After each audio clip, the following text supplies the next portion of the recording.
तो हमारा अगला वर्ड है स्क्वेल्च। अब देखिए, ये एक वर्ब और नाउन दोनों तरह से इस्तेमाल हो सकता है। इसके दो बिल्कुल अलग अलग मीनिंग्स हैं। पहला मीनिंग तो एक आवाज से जुड़ा है। सोचिए, जब आप बारिश में कीचड़ पर चलते हैं तो जो एक चपा चपक जैसी सकिंग साउंड आती है ना, बस उसी साउंड को स्क्वेल्च कहते हैं।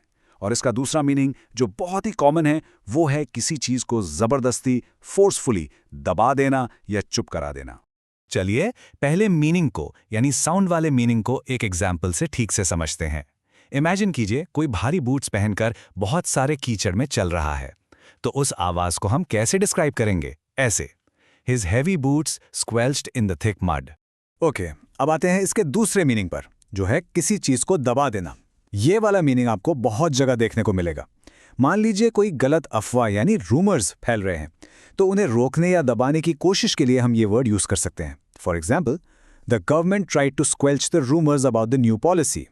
और जानते हैं, ये वर्ड सिर्फ बाहरी चीजों जैसे अफवाहों के लिए ही नहीं, बल्कि हम अपने अंदर की फीलिंग्स को कंट्रोल करने के लिए भी यूज करते हैं। जैसे आपको किसी पे गुस्सा आ रहा है, पर आपको सिचुएशन के हिसाब से पोलाइटली स्माइल करना पड़ रहा है, तो आप क्या कर रहे हैं? आप अपनी गुस्से की फीलिंग को स्क्वेल्च कर रहे हैं।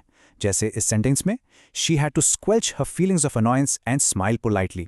अगर आप इंग्लिश न्यूज़ पढ़ते हैं तो ये वर्ड आपको ज़रूर मिलेगा, खासकर पॉलिटिक्स की खबरों में, जब किसी डिस्कशन या बहस या किसी की आवाज़ को दबाने की कोशिश होती है।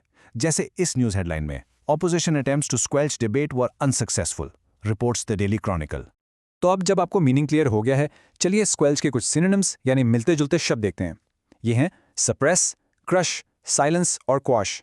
आप नोटिस करेंगे कि इन सब का मतलब भी किसी चीज को जोर से रोकना, चुप कराना या दबा देना ही होता है।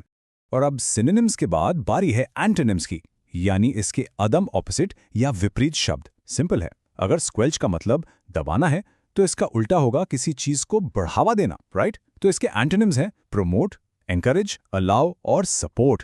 बस आज के लिए इतना ही। मिलते हैं नेक्स्ट वीडियो में। Happy learning, bye bye.